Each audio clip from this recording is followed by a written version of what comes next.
bacteria and possibly viruses that come out of the lake. Even though this is a beautiful looking river, it's you just don't take chances like this. So.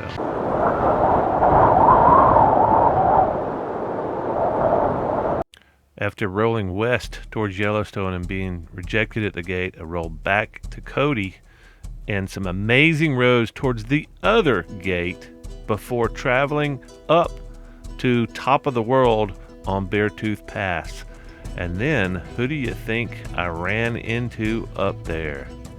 Somehow or another, when I rolled into the parking lot at top of the world, I rolled right past this motorcycle, and there was 3 people standing by it, and I did not see this young lady that I'd met in the Coconino above the desert.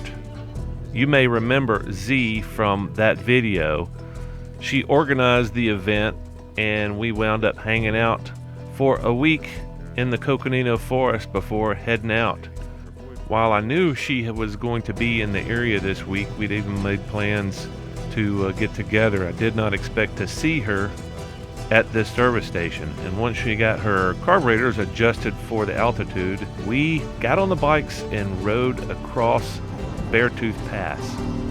I'd ridden Beartooth Pass 3 years earlier, and the last time I was up here it was raining and snowing and sleeting, and the wind actually blew me off the highway, and I decided to turn around at that point.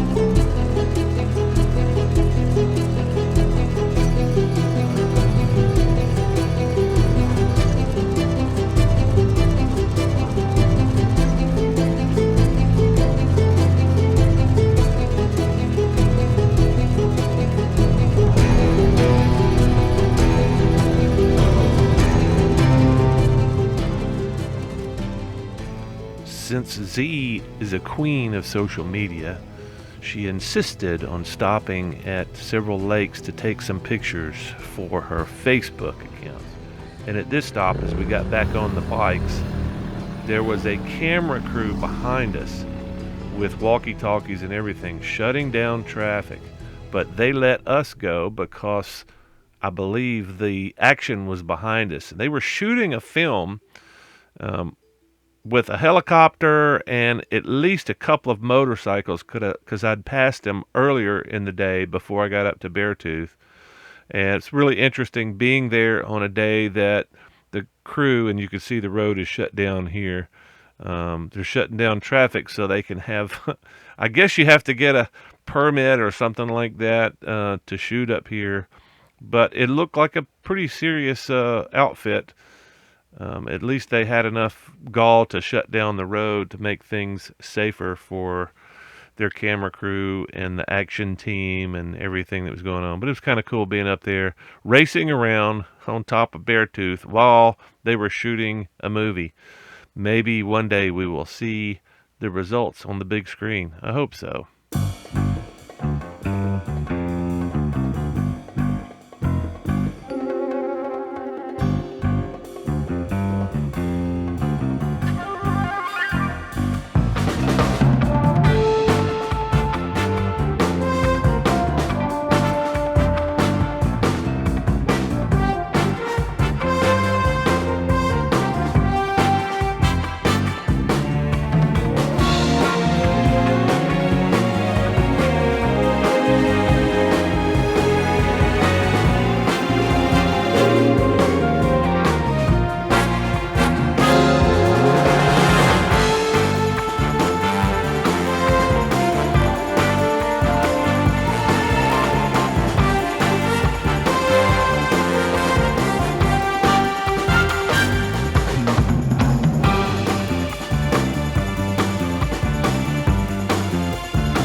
This is the warm side? One side.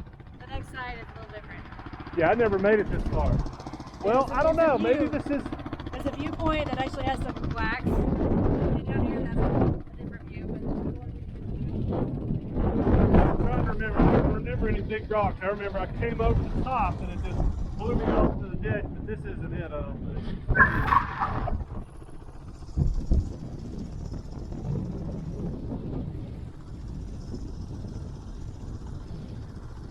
There's a lot of lakes down there.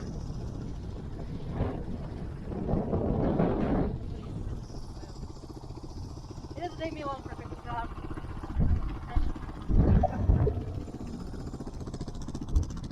Have fun though? You're right, isn't it? Oh yeah.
Pretty sure this is close to the same area that I was turned around in 2017. I came up from the other side, but the weather was so brutal, it turned me around, and I wasn't prepared. I didn't have the right clothing, didn't have wet weather gear or anything warm. I was prepared for summer riding, and I missed out on all this great scenery and roads just because I got beat up by the weather. I did consider driving on to the visitor center, which was probably only 5-10 miles away, but I decided, since I didn't know if the rain was going to cut out,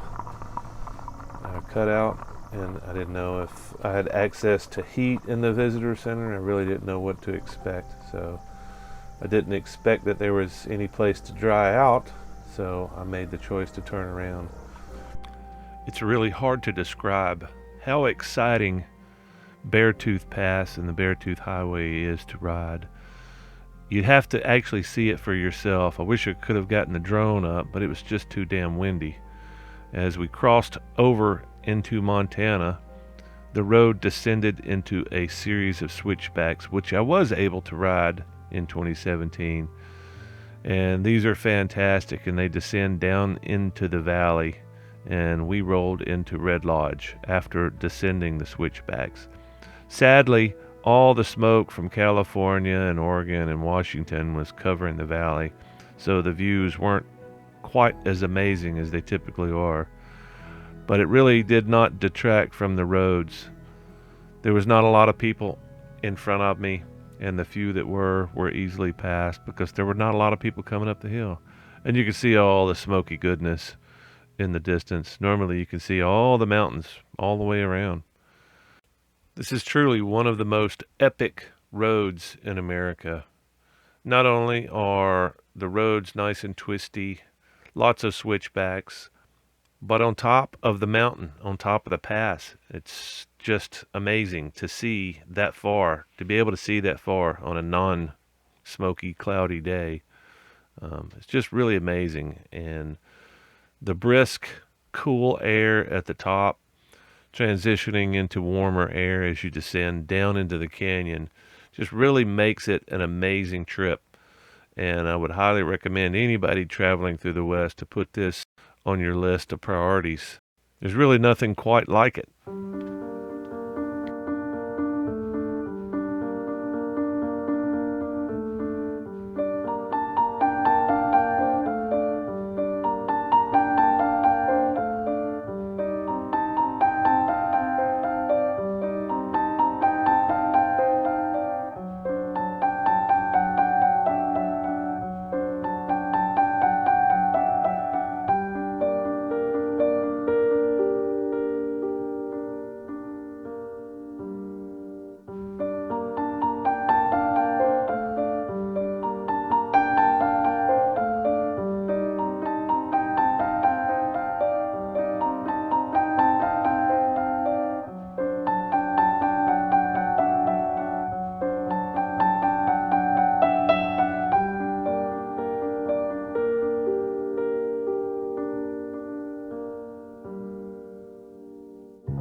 As I descended the switchbacks and finally made it down into the long twisting canyon above Red Lodge, I decided since I probably had enough time, I'd passed enough vehicles that I might be able to get a drive-by, a passing shot, without Z actually seeing me. And I decided to jump off the bike quickly and see if I could get that shot.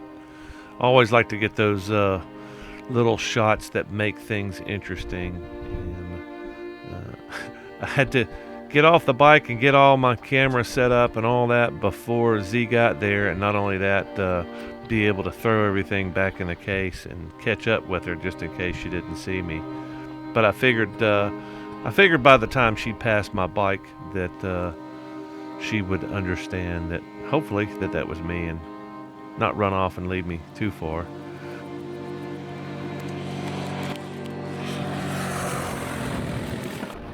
I felt like I had accomplished a great day of riding some of the most awesome roads in America, but the day wasn't done. We had to get some dinner and some craft beer in us before riding across the desert. And this is a great little brewery. Good food, good service. Was able to sit outside with normal people and enjoy the rest of our evening before heading to our lodging, which turned out to be Bunk-A-Biker, the institution that Z runs on Facebook. After finishing dinner, we both rode across the desert with a spectacular sunset in the cloudy, smoky desert of Wyoming towards Graybull.